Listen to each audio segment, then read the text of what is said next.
again, this is the website. I'll put it in the chat and you can pop around in there later. There are a number of pages here. Again, we're still developing it, but it has some overview resources on SoTL. Some of them are from our own CUNY live. Any place I could find a CUNY-based SoTL guide, I included it. But if there is a CUNY-based SoTL guide, like a LibGuide that I didn't include, please tell me and I can add it. And so here, this talks about conducting the lit review. So I have some slides about that. And these are some of the databases. And again, you know, I know some of you are librarians, but if you are not, this is a great project to partner with a librarian on. So there are a lot of searchable databases. And then here I created a list with annotations for all the SoTL journals that are like the general journals that basically I could find. And then these are discipline-based. So this is in sort of grouped. And then these are some other universities that have very well-developed SoTL guides. So this is a good page to look at literature that kind of narrows it down for you. Another piece of this that we're developing on this site, which is exciting, is actually CUNY authored SoTL. So this is a project that I've been doing with some of the librarians across CUNY. And you can search here. It references a Google Sheet that we're constantly updating. So you can see if there are pieces that were SoTL that are from other CUNY faculty, which is a great resource, of course, for teaching, but it also might give you more of a sense of maybe how they describe the context or the kind of journals that they published in, et cetera. So hopefully that's helpful for that process.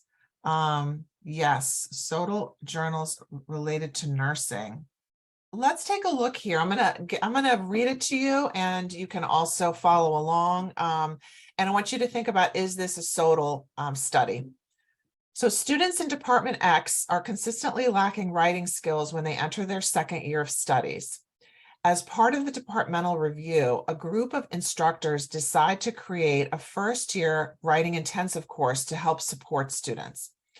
To see the possible impact of the course, the instructors plan to look at student evaluations of the course, grades across the course assessments, retention data for the department, and compare second-year GPAs of students who took the writing course to those who did not. So what do you think? Is this SoTL? And you can put it in the chat. So you kind of got to one of the issues that kind of comes up there, which is the difference between program evaluation, quality assurance, and research. Now, what might have started as sort of a general program evaluation, because we want to see that no matter what happens in the writing, that somehow is going to affect their grade point average, right? Because that's why we're investing in this intensive course. So like Jack said, those measures might be a little too distal. Maybe we need intermediate measures as well, directly of writing, as well as these other performance metrics. But it could be SoTL, or it could become SoTL, something that starts out. And the fact that it's done as a group, you know, in a department, the fact that this data is going to be looked at that the students didn't know is going to be used in research. So that came up too in your reactions. Sometimes we think about IRB as this horrible, you know, intimidating, time-consuming thing. And so we do these big projects where we collect all kinds of different data, but we don't move it outside of the institution. It might just be used within the institution as program evaluation, but it doesn't become research. Sometimes faculty believe that they can't research their own students. They can't research their own colleagues, or they can't use results from what students or colleagues are generating. However, so I want to dispel what Madeline is saying, but especially here at Hunter, we have an amazing IRB director, and she's very familiar with SoTL. She's worked with us in other institutes that we've had, and IRB is generally, very easily attainable.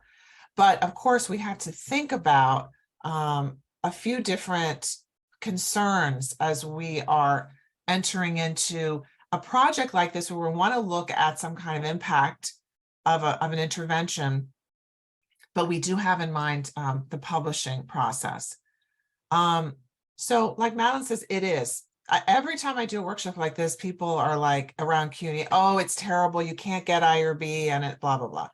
So don't listen to colleagues. All right, listen to me right now. It's doable. It's very doable. And the creation of the project to submit for IRB is essentially half your paper. I mean, it's, your rationale, it's your methodology, it's your instruments, data collection process. It makes you do a lot of the work that then on the end, it's a lot easier actually to write up your paper. So look at it as more like an investment in yourself. And it forces you to really think through, like Jack said, what is it you're really collecting? How aligned are your questions with your outcomes? And wonderful. Great to hear some positives too. The how, why, and the who. Okay. All right, let's take a look at some of the ethical considerations that we want to think about when we are creating one of our SoTL projects. So, all right, here's another situation. It's an undergraduate psychology course on personality. Professor X requires students to take several questionnaires to determine their personality type. In a typical year, Professor X has students reflect on, but not share their questionnaire results for 10% of their overall course grade. Professor X has recently been publishing in the area of conspiracy theories and wants to explore if personality type is associated with gullibility, and if a module on gullibility added to the curriculum will influence students' thinking. Professor X gives one section of the course the module on gullibility, and the other does not have the new module added. Professor X decides that when students submit their 10% reflection, they will now be required to include their personality type and their response to an additional gullibility questionnaire.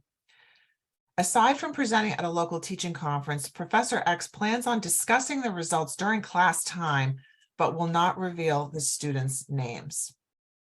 Let's look at some of these issues. One of the big SoTL research concerns is undue influence.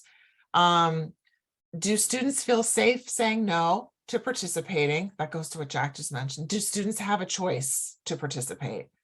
So think about how students can opt out without consequence, and that the incentives to participate shouldn't pressure students.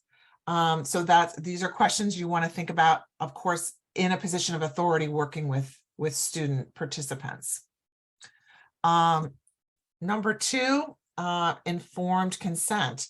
Informed, it's not just about getting permission, but communicating and having students be fully aware, of what they're getting into. And you want to think about how consent can be, and anonymity can be maintained with consent. And with the informed, you want to use language that students understand, or your participants understand when they are agreeing to participate in a study. Burden. So undue burden is another one of our big concerns with SoTL. It shouldn't create extra work for students. It has to be, of course, embedded into something that's already existing. Let's say in the tasks or the assignments, minimizing class time, and providing alternatives to students who don't want to participate. Right to privacy. So the difference between confidential data versus anonymous, a lot of times we create, I shouldn't say a lot of times, I know in my experience working with faculty, in their eagerness to protect students, they'll have things be anonymous. And then they can't match up anything later to the pre-data. So you don't always really want anonymous, but you do want confidentiality, and thinking about who can handle data. So one of the nice things about being in our community is if Julie wants to do that study on podcasting, she can ask Gina, she can ask me, she has someone else to de-identify or create codes for the data so that she won't know who's saying what. And those are kind of measures that you can take. The issue of dual role is a big one for us in SoTL work, because we're always focused more on our students learning than on our research. So we're trying to have students learn as well as doing research, but we have to prioritize the teaching role. And thinking about how you will address those kinds of situations or dilemmas where you have to give up some aspect of your research study in order to foreground your role as an instructor.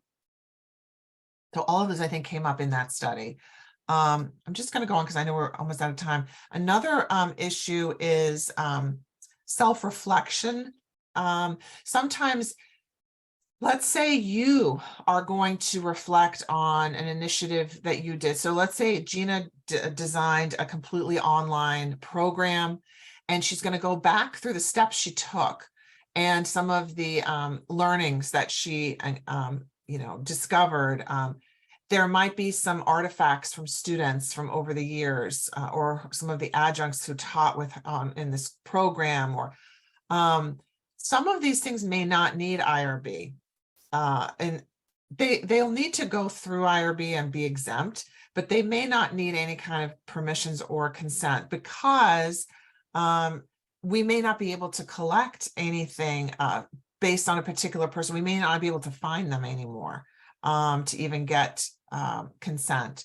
And it might be related more to your own reflections. That's the source of data that you're using. And then a big one that it comes up a lot is using retrospective data. And I love this one because it's a lot easier to me to not change or influence what's happening because the students think they're in a study. So let's say that you, let's say for a couple of semesters, you've tried a new approach to X, and you later decide, that was really interesting. I'd like to actually write that up, but now those students are gone. I can't ask them for permission to engage in the things they did because they engaged in them, a year ago or last semester or whatever. So what you'll want to do is get consent as much as you can from people who you can still reach. If you need to have, if you have data that has, names on it, etc. But there might be processes for de-identifying that prior work by having someone else code it, etc., that you can still get IRB approval for using some of this retrospective data. And that's something that you can talk through. And I really recommend going to the IRB with, hey, I did this thing last semester. I have student writing, or I have this feedback, or I have that. What can I do to use it, as data for an upcoming study?